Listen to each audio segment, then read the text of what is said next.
25장입니다. 오늘 하나님의 말씀은 욥기서 28장 말씀, 29장 말씀을 보겠습니다.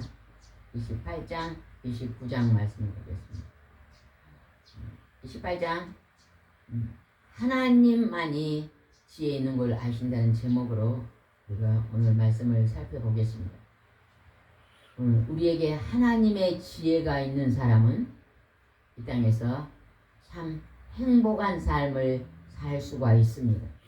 하나님은 우리가 오늘 하루 살아갈 때 행복하게 사는 것을 하나님은 원하시고 계십니다.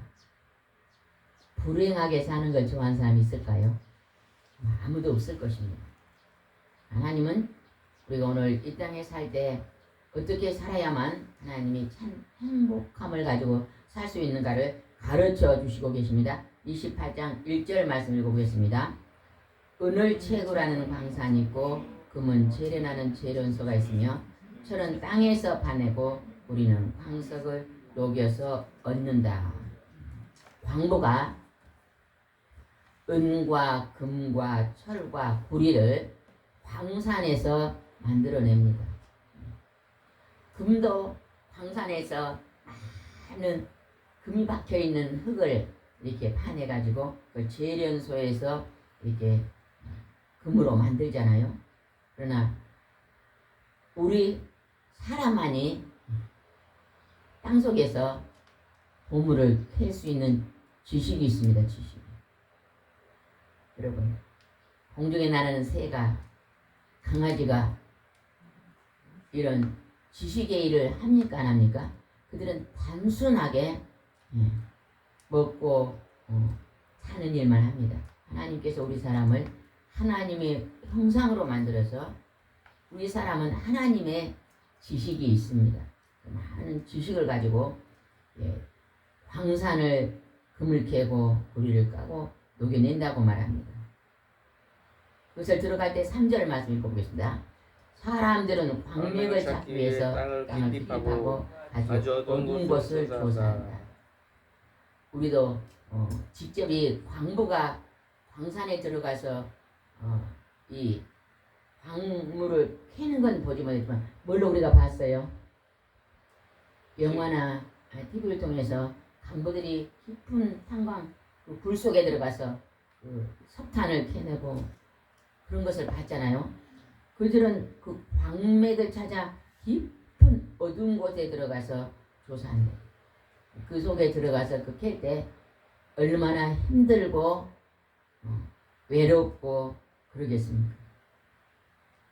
많은 수고와 고통과 어려움을 가지고 살아갑니다. 광부라는 직업이 굉장히 힘들잖아요. 그러나 우리가 이 땅에서 우리가 날마다 살아가면서 우리가 수고하고 일하는 일도요 만만치 않잖아요. 그죠? 쉽게 말해서 버스 기사님이 버스 운전을 하잖아요. 집사님이 오늘 그 버스 기사님이 운전하는 버스를 타고 왔어요. 이곳에. 그러면 운전기사님을 우리가 한번 생각해 봅시다. 그분 아침에 일찍 나와서 늦은 시간까지 매일매일 운전을 합니다. 그죠? 때로는 몸이 아픈 상황이 와도 아프다고 항상 병원에 갈 수는 없잖아요. 그죠? 아주 심할 때만 1년에 한두 번씩 휴가를 얻을 수 있고 몸이 아파도 그냥 약을 먹고 운전하는 경우도 있을 것입니다. 그죠? 때로는 사고가 나서 부딪히고 불안한 마음으로 운전대를 잡아야 할 그런 안타까운 일도 있을 것입니다. 우리가 이 세상에 살아가는 많은 수고하는 일들이 있습니다. 그러나 그 수고하는 일을 우리가 불평불만하고 살면 안 됩니다. 같은 일을 해도 어떤 사람은 그 일을 항상 불평불만하며 짜증을 내고 힘들다고 하면서 걸어가는 사람이 있는가 하면 어떤 사람은 먼 미래의 희망의 꿈을 가지고 아버지가 운전기사면 내가 이 수고를 해야만 우리 자녀들이 공부도 하고 미래에 직장도 다니고 잘 길러낼 수 있다는 이런 꿈이 있는 가지고 그것을 감사함으로 감수하면서 그 수고를 인내하면서 걸어가는 그 사람이 훨씬 더 행복한 삶을 사는 사람입니다.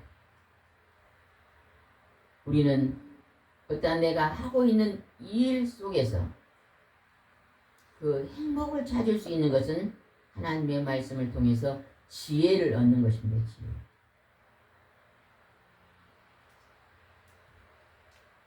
7절 말씀합니다. 7절 시작. 그런 보화를 캐내는 길은 설계도 모르고 내 눈도 그것을 보지 못하며 사자와 다른 사나운 짐승도 밟아보지 못한다. 10절 바위를 뚫어 굴을 내고 보석을 찾아내며 강에 자원을 찾아가며 감춘 것을 드러낸다. 사람들이 광산에서 광맥을 찾고 바위를 깨고 산을 깊이 파서 땅속으로 들어가서 보석을 찾아낸다는 거예요. 이게 하나님이 주신 우리 사람들에게는 지식입니다. 그런데 우리가 이 지식으로 알잖아요.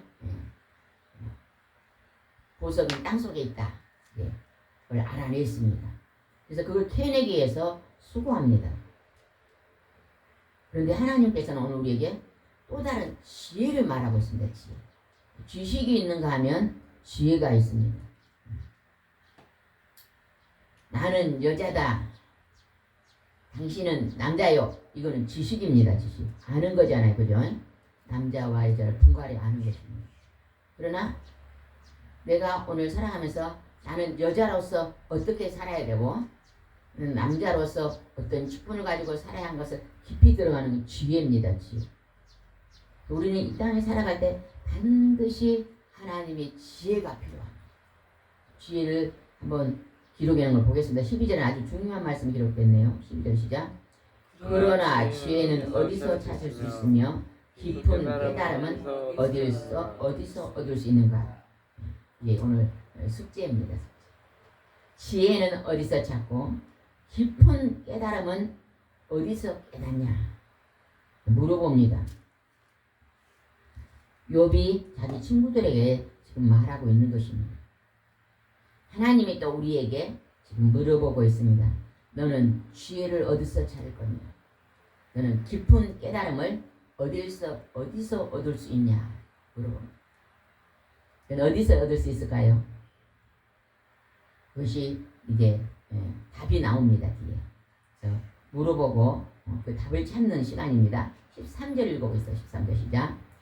이 세상에는 참 지혜를 찾을 수 없으므로 사람들이 그 가치를 모른다. 세상에서는 참 지혜를 찾을 수 없다 그러네요. 우리 사람들이요, 내가 아주 지혜로운 것 같습니다. 내가 다른 사람보다 굉장히 지혜로운 것 같습니다. 그러나 우리가 지난 날을 돌아보면 우리가 지혜롭지 못해서 많은 불의함을 행한 게 생각날 때가 있어요, 없어요? 많습니다. 내가 그때 내가 어떤 사람과 부딪혀서 크게 다투었어요. 근데 그 다툴 일을요, 내가 조금만 인내하고 참았으면 안 다툴 일입니다. 그런데 그냥 쉽게 다퉜더니 그 사람과 관계성이 수십 년 동안 끊어져 버린 경우, 그런 경우가 가끔 있잖아요. 10년 지기가 그냥 하루아침에 무너져 가지고 원수처럼 10년을 지내버린 경우가 돌아보면 있어요, 없어요? 있어요.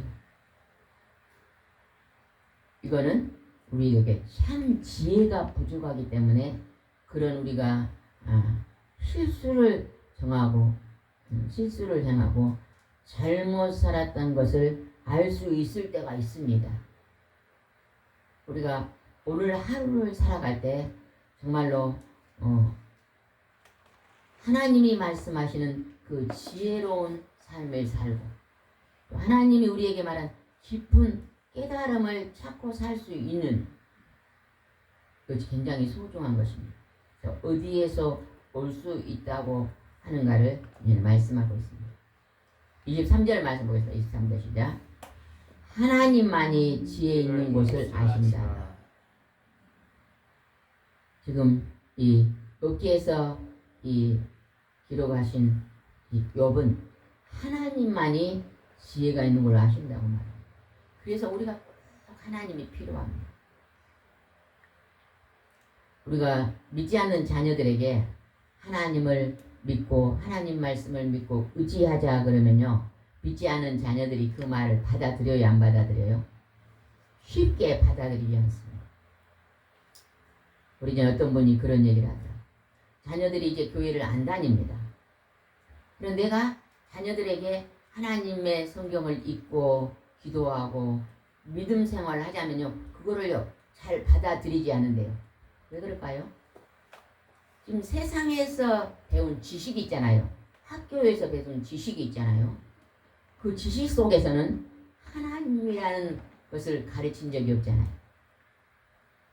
교과서에서 배운 적이 없거든요. 그러니까요, 부모님이 하나님에 대해서 말하면 생소한 거예요. 부모님은 옛날 사람이 돼가지고 좀 거짓이하게 보이는 거예요. 그래서 그게 쉽게 받아들이지 않습니다.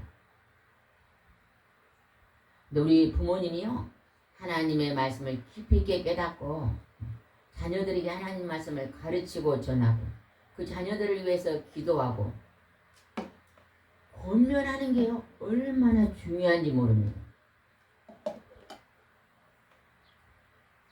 자녀들이 잘 나갈 때는요 잘 받아들이지 않아요. 때로 한 번씩 힘들어질 때가 있잖아요, 그죠? 직장을 잘 다니다가 몸이 아픈다든지, 또 직장에서 동료들과 어느 날 딱 걸림돌이 돼서 마음이 상한다든지, 또 이러한 물질적인 것으로 인해서 좀 손해를 본다든지, 이러할 때는요 굉장히 그 두려움의 마음이 생기거든요. 누구에게나 생깁니다. 그럴 때는요, 그때가 하나님을 의지할 때입니다. 하나님은 왜 우리가 이 공부함의 시간 속에서 하나님은 우리 가까이 다가옵니다. 그러니까 건강하고 직장에 잘 다니고 무슨 일이 잘 풀릴 때는요, 대부분의 사람들이요, 하나님을 크게 의지하고 기도하지 않습니다. 그러죠? 그러나 내가 정말로 이 문제를 해결할 수 없다는 그런 공고함이, 어려움이 올 때는요, 지푸라기라도 있으면 잡고 싶은 심정이 생길 때가 있잖아요. 그때 하나님을 의지하기가 굉장히 좋다는 것입니다. 그러니까 지난 날을 돌아보면요, 믿지 않는 사람들이 갑자기 암 선고를 받으신 분들이 계시더라고요. 그분들은 우상을 섬기고 하나님을 전혀 모르는 사람입니다. 자기 자신을 믿고 의지하고 사는 사람인데 어느 날 암이라는 선고를 딱 받으면 항암 치료를 하고 그러면요 굉장히 힘들거든요. 정신적으로 힘들고 육체적으로 힘듭니다. 그때에 누군가가 하나님을 소개하고 하나님 말씀을 전해주면요 아주 그냥 쉽게 그 말씀을 받아들이는 사람이 간혹 있더라고요. 공고한 자리에서 그 암이라는 이 고통의 질병을 어떻게 잘 극복해 갈 것인가의 지혜를 하나님도 주시고, 또 우리가 암이라는 선고를 받으면 죽음이라는 단어가 가까이 왔잖아요. 대부분 많이 아직은 의학이 아주 100%로 좋아진 게 아니기 때문에 암이라는 선고를 받으면 치료하신 분이 한 몇 프로 된가요? 50% 된가요? 20%는 된다고 봅시다. 아직 80%는 그 투병하면서 많은 고통을 당하면서 분노와 괴로움과 슬픔과 죽음에 대한 두려움 얼마나 많겠어요. 어떠한 이 세상의 지식의 책 속에서는요 죽음에 대해서 논한 것이 없습니다. 그리고 죽음 후의 일들을요 자세하게 기록한 책이 없습니다. 오직 하나님의 말씀만 죽음에 대해서 아주 자세하게 기록을 해놓겠습니다. 하나님 아들 예수님은 하늘에서 내려오셨기 때문에 그는 하늘에 있는 그 소식을 자세하게 우리에게 알려주시고 계시잖아요. 그리고 그는 친히 십자가에서 죽음을 경험하시고 죽은 후 신의 3일 만에 다시 부활하시고 승천한 것을 우리에게 눈으로 보여주셨습니다. 사람들에게 보여주시며 너희들이 천국이 있다는 것을 믿는 자는 이와 같이 다시 살아나리라 약속하셨잖아요. 그래서 하나님의 지혜 있는 것을 하나님만 아신다고 지금 말하고 있습니다. 68절에 그것을 설명합니다. 아까 지혜를 어디서 찾으며 깊은 깨달음을 어디서 얻을 수 있느냐고 물어봤잖아요. 28절에서 정답이 나옵니다. 18절 읽어봅시다. 시작. 그러고서 하나님은 모든 인류에게 이렇게 말씀하셨다. 나 여호와를 두려운 마음으로 섬기는 것이 참 지혜요 악에서 떠나는 것이 진정한 깨달음이다. 하나님은요 사랑의 하나님이지만 우리가 죄악을 지으면요 두려움의 하나님이 됩니다. 내가 죄악을 범하지 아니하면 하나님은 두렵지 않습니다. 죄악을 짓고 그것을 덮어놓고 숨겨놓고 있는 자는 엄청난 하나님에 대한 두려움이 큽니다.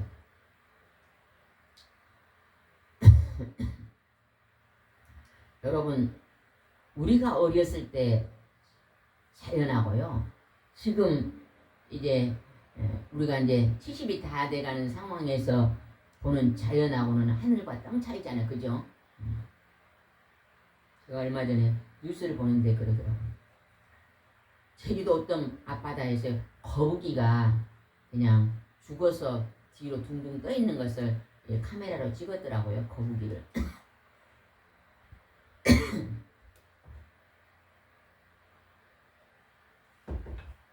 그래가지고 그 거북이가 왜 죽어서 둥둥 떴는가 보니까 그물에 걸려있는 거북이 등뒤로 그물이 걸려서 그물에서 빠져나지 못해가지고 거북이가 죽었어요.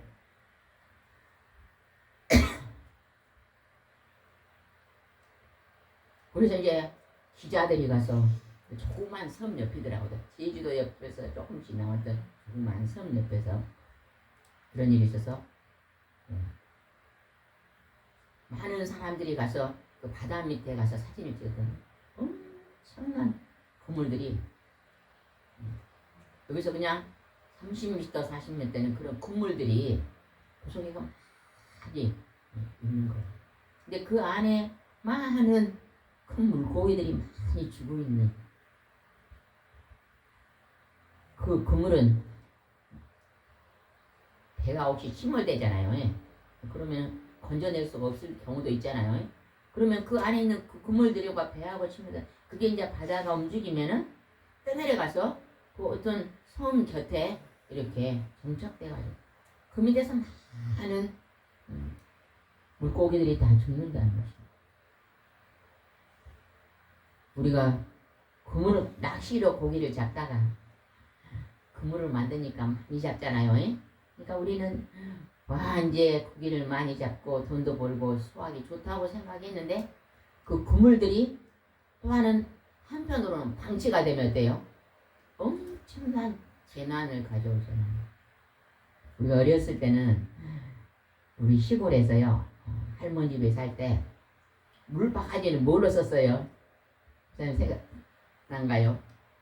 박을 잘라가지고 박이라고 알아요. 요즘 사람들은 잘 모르고요. 우리 선생님은 잘 모를 것 같아요. 박을 잘라가지고 박을 파내가지고 그게 바가지였어요. 박바가지. 그걸 쓰다가 플라스틱 바가지가 나오니까 박바가지는 완전 사라졌어요. 우리나라에서. 그걸 깨지고 좀 있으면 또 색도 변화오니까 이 플라스틱 바가지가 나왔다고 아주 열풍이 불었잖아요. 그죠? 바가지 잘 깨지니까 해년마다 만들었잖아요. 해년마다 만드는데 이제 그 번거로움을 들었다고 우리들이 좋아하는 플라스틱이 나오니까 그냥 개벽인 된 것처럼 좋아했는데 지금요 태평양 바다 어디 보세는요 엄청 우리나라보다도 더 큰 면적에 플라스틱 가루가 둥둥 떠 있다니. 그것들이 태풍이 불고 바람 불면 이 지구에서 가서 어디로 흘러가 어느 한 군데가 어마어마하게 그것이 바다에가 떠 있는 거예요. 그게 이제 바다의 플라스틱은요 조각이 나도 없어지지 않는다네요. 완전히 눈에 보이지 않는 것들을 통해서 물고기가 먹으면 우리가 먹으면 우리 몸속으로 들어온다네요. 이게 재앙이죠. 우리가 조금 더 우리가 이 지구에서 지구의 생명을 길게 할 수 있는 길이 있어요. 그게 뭔지 아세요? 악을 버리는 것입니다. 악을. 하나님을 두려운 마음으로 경배하며요. 또 어떤 분들은 그런 분들 있잖아요. 쓰레기를 갖다 바다에다 버린 분도 있대요. 실질적으로. 많이 있대요. 많이. 그러면 그게 어째요? 태풍 불고 나면은 바다에서 그 섬 이 사이로 그냥 엄청 몰려오잖아요. 이 태풍으로 해서 들어가는 경우도 있지만 또 일부러 쓰레기를 갖다 버리는 사람도 있잖아요.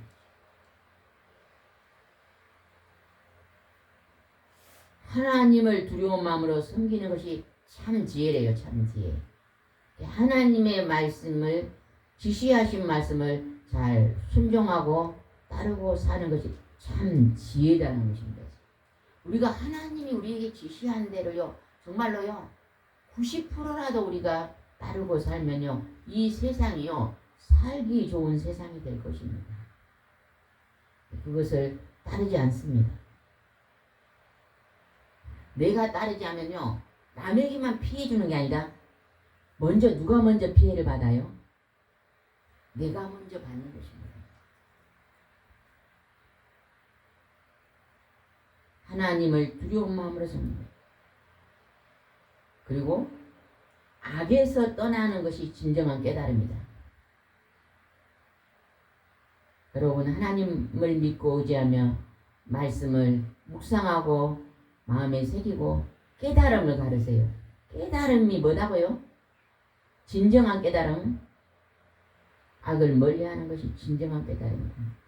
근데 우리가 이렇게 악을 멀리하고 살려고 노력하고 최선을 다해 살아도 우리 인간은 죄인이기 때문에 이걸 온전히 이룰 수가 없습니다.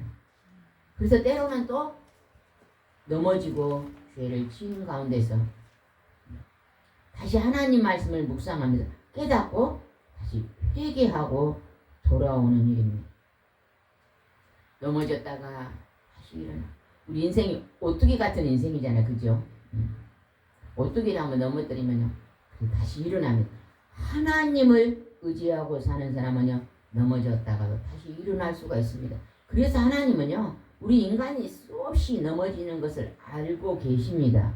부족하고 약한 존재인 것을 알고 있습니다. 암은요 굉장히 서서히 진행된다 그러거든요. 아프리카는요 암이 걸렸는데요 서서히 진행하니까 30년 동안 암인지 모르고 산 사람도 있대요. 서서히 진행하니까. 우리나라에서 갑자기 암이다 그러면요 1년 안에 가버려요. 왜 그럴까요? 스트레스를 너무 강하게 받아가요. 아프리카에서 암이라는 지식을 모르는 사람 암입니다 그러면 감기인가? 그냥 산다는 거예요. 그냥 암 너하고 나하고 친구하자 그러고 그냥 살면요 생명이 길대요. 근데 암이랑 받으면 그냥 지식을 받아들여 가지고 그냥 요즘은 AR을 적용해 가지고 스트레스 받으면 6개월에 가버리는 경우도 있죠. 우리는 하나님을 섬기는 게 참 지혜예요. 참 지혜로운 사람이 되시기 바랍니다. 하나님 말씀을 아는데 그치지 말고 하나님 말씀을 내 삶에 실천하고 사세요. 실천.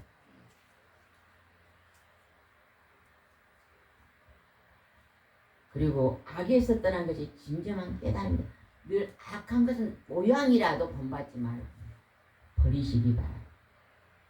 내가 오늘 하나님을 경배하고 경외하며 악을 멀리하고 내가 오늘 하루를 살겠습니다 하고 하나님 앞에 준비된 자는요 가장 잘 살고 있는 사람이에요. 자본주의에서는 조건이잖아요. 돈이 많고 집이 커야 되고 차도 커야 되고 옷도 잘 입어야 되고 막 이런 것만 강조하잖아요. 물질을 강조해야 되는 거지. 공산주의는 그 물질을 예로 제해갖고 공산주의를 만났는데 공산주의는 더 이제 악독해버려요. 이게 지배자들만 누리고 밑에 있는 사람들은 너무너무 노예처럼 자유가 없이 만들어버렸잖아요. 공산주의도 아니요 극단적인 자본주의가 아닙니다. 우리는 신본주의로 돌아가야 돼요. 신본주의도 귀신도 신이라고 잡신을 섬기면 안 되고 창조주 하나님 인류를 만드시고 우리의 생명을 주관하신 참 하나님 그분 한 분밖에 안 계시거든요. 그분은 성삼위 하나님 성부와 성자와 성령의 하나님 한 분만을 경외하고 사는 것이 그분의 말씀을 순종하고 살 때 오늘 우리는 오늘 하루 잘 사는 것입니다. 물질에 관해서는요 저는요 너무 사람들이 물질이 힘들다고 오신 분들은요 좀 내려갔으면 좋겠다. 제가 해보니까요 물질은 내려갈 때 천국이에요. 이제 80이 다 돼가는데 그 목사님 이제 조금 있으면 80이잖아. 근데 물질이 올라가면 얼마나 머리 아프겠어요. 그죠? 우리나라 제도가 있는데 퇴직하신 분들이 굉장히 물질이 없어 어려운 분인데 우리나라에 좋은 제도가 있더라고. 집이 일생 동안 집 하나 장만하고 자식들 가르치는 어르신들 많잖아요. 그러면 그 집을 자손들한테 자식들한테 물려주려고 그러더라고. 그러지 말고 나라에서는 어째요? 그것을 담보로 해서 그 집값을 써서 노후에 사십시오. 그런 제도가 있잖아요. 그게 무슨 제도지? 주택. 그 제도가 굉장히 좋은 제도가 있더라고. 참 우리나라는 참 살기 좋은 나라인 것 같아. 대한민국에 때려난 거 자부심을 가져야 돼. 이거를 우리 자녀들, 손자들한테 가르쳐야 돼. 안 가르쳐요, 부모님들이. 얘들이 더 잘. 돈만 강조를 해가지고. 너는 커서 내 직업을 뭘 내니까 나는 건물주가 된다고. 아이고, 그런 초등학생도 있어요. 건물주를 벌써 그렇게 가르쳐. 근데 우리 아빠가 노력을 안 해요. 그런 경우도 있는데 절대요. 부지런하고 성실하고 땀 흘리고 수고하는 것이요 굉장한 복입니다. 복. 그걸 가르쳐야 돼요. 우리 우선 자손들에게 가르쳐야 돼요. 어린아이들에게 가르쳐야 돼요.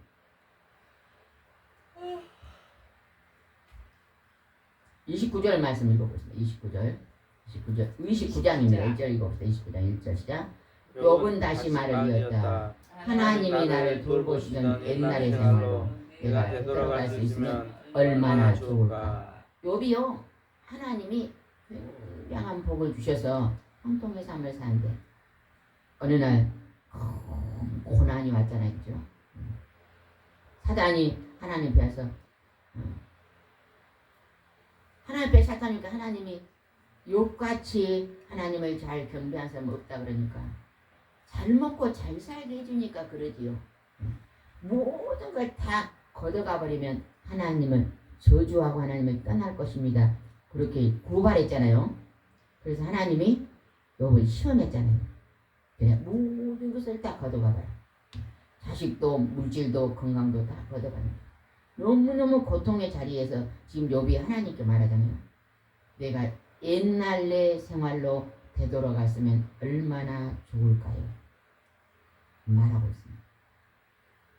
우리도 지난날에 잘 나가다가 어느 날 그냥 경기가 안 좋아지고 사업이 부도가 나고 건강이 그냥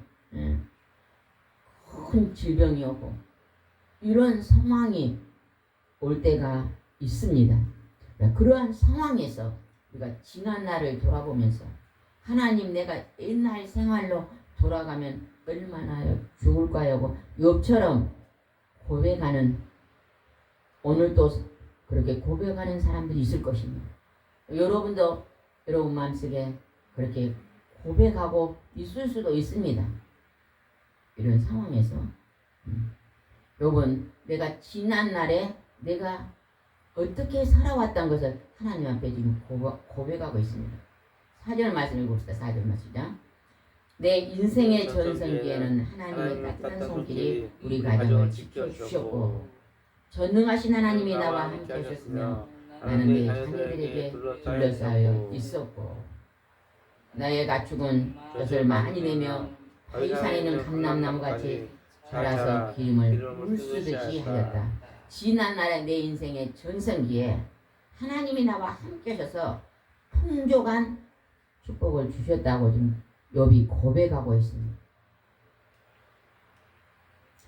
우리가 욥의 삶을 배울 필요성이 있습니다. 욥은 동방의 의인이요 동방의 부자라 그랬거든요.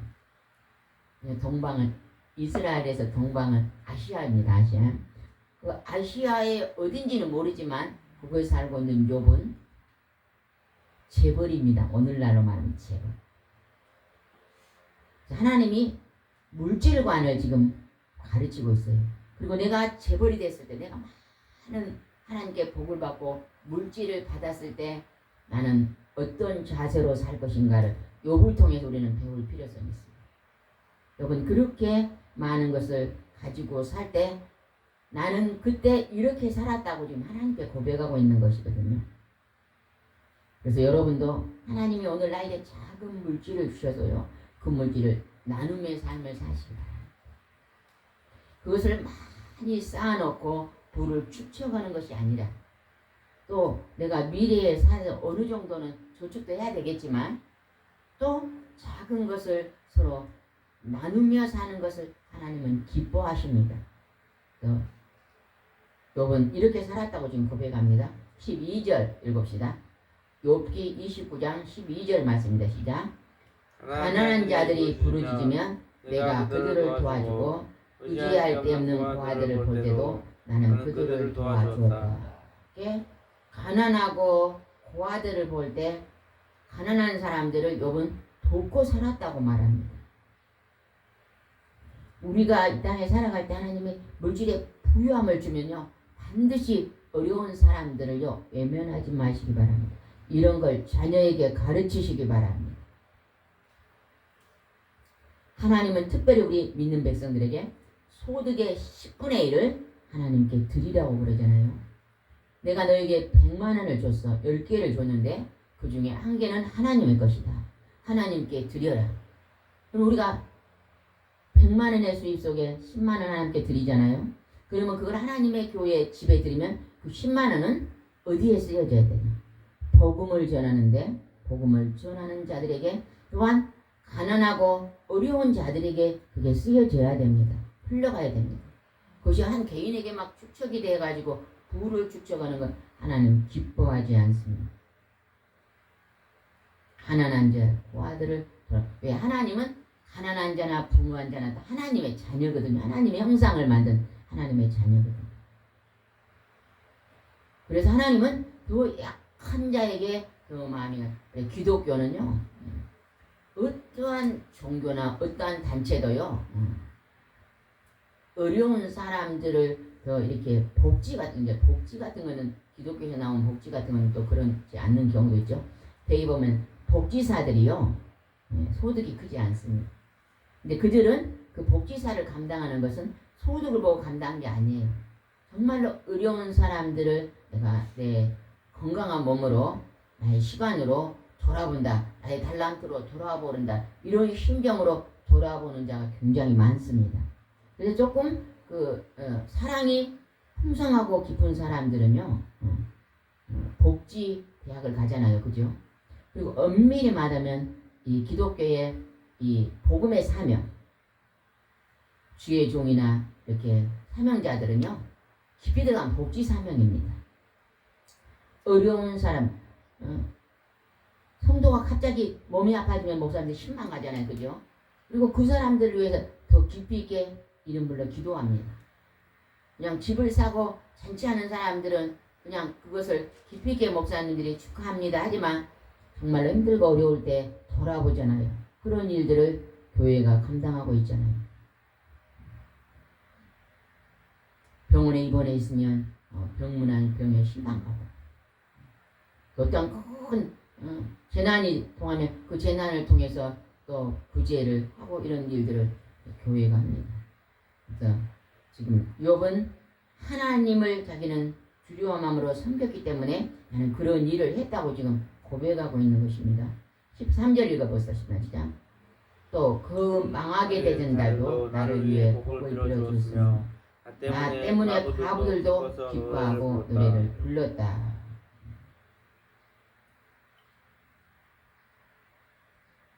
이 15절 읽읍시다. 소경의 눈이 되고 절뚝발이 발이 되었으며 가난한 자에게는 아버지 같았고 낯선 사람의 문제도 처리해주었다. 욥은 자기가 부유하게 지난날 살 때 내가 하나님 신 물질을 가지고 이런 선한 일을 했다고 지금 하나님 앞에 고백하고 있는 것입니다. 우리도 욥과 같은 그러한 선한 삶을 산다면 하나님이 그 선한 삶을 사는 자에게요, 분명히 그 부유함을 주실 것입니다. 왜?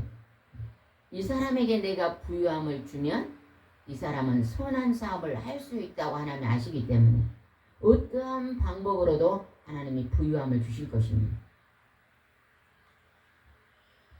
우리가 이 땅에서요, 두 가지 일을 하고 살잖아요, 그죠? 이 땅에 육신을 입었기 때문에 무엇을 마실까, 입을까, 먹을까를 또 준비하고 살아야 돼요. 그것이 우리가 이 세상에서 직업을 가지고 일하는 것이잖아요, 그죠? 그리고 또 영적인 것, 복음을 전하는 일도 합니다. 그래서 우리는 두 가지 복음을 전하는 일을 하면서도 하나님이 먹을 것을 제공해 주십니다. 전도자는요, 두 벌 옷을 가지지 않고 내가요 직장을 따로 갖지 않아도요 전도자는 하나님이 다 먹이시고 입히시고 기르십니다. 제가 이곳에서 개척교회 목사님 사모님들을 가끔 만나잖아요. 저분들은 교인도 얼마 되지도 않고 자녀들이 저렇게 많고 대학까지 다녀야 되는데 어떻게 대학을 보내고 어떻게 식사를 하고 어떻게 살아갈까 궁금할 때가 있어요. 그 물어보면요, 그들은 하나님 앞에 예배드리고 기도하고 자기들의 필요한 것 하나님께 기도가 사는데 하나님이요 참 필요할 때요 공급해 주신대요. 좀 그런 것 같아요. 직장에 다니신 분들은 월급을 300을 받아가지고 이제 가정생활을 하잖아요, 그죠? 우리의 전도자들은 하나님이 돈으로 준 게 아니고, 제가 시골에 할머니 집에 전도 가면 그 할머니가요 요즘 강냉이 많이 나잖아요. 강냉이 2개 사면 하나 줍니다. 그 하나 먹고 그럼 강냉이 돈 주고 사면 얼마예요? 근데 돈은 안 준대요, 제요. 그냥 그곳에서 내가 수고한 것으로 먹을 거 주시는 거예요. 하나님 이렇게도 일하신다는 것을 알아야 됩니다. 그래서 목사님이나 전도사님이나 직분자들은 전도하는 일에 열심히 하루 속에 반드시 한두 시간을 투자를 하면 참 좋을 것 같아요. 하루에 한두 시간 할 수 있습니다. 운동하면서 한두 시간 한 사람, 두 사람만 만나도요 그들에게 복음을 전하면 그들이 좋은 이웃이 되고 그들의 어려움이 무엇인가를 알아가지고 그들에게 기도해주고 또 예수님을 소개해주고 이렇게 하면서 그들이 영육간의 복을 받고 이 땅에 살 수 있도록 하나님 말씀은 우리에게 오늘 참 지혜를 가르쳐 주신 말씀, 하나님 말씀이잖아요. 오늘도 우리가 알고 있는 이 하나님, 참 지혜를 주신 하나님, 진정한 깨달음 악에서 떠나는 것이다. 이것을 우리가 가르치며 소개하며 전도하는 복된 날이 되면 하나님이 기뻐하실 줄 믿습니다. 기도드리겠습니다. 좋으신 하나님, 오늘 욥은 광맥에서 보물을 캐내는 지식 있는 사람들이 지식이지만 참 지혜는 하나님께로 온다고 말씀하십니다. 그리고 참 지혜 속에서 깨달음은 악을 멀리하는 것이 깨달음이라고 말씀하십니다. 우리가 오늘 24시간 하나님 우리에게 주실 때 시간마다 악한 생각을 버리고 악한 언행을 삼가하고 악한 행동에서 조심하는 복된 날이 될 수 있도록 인도해 주옵소서. 예수님의 이름으로 기도드리옵나이다. 아멘.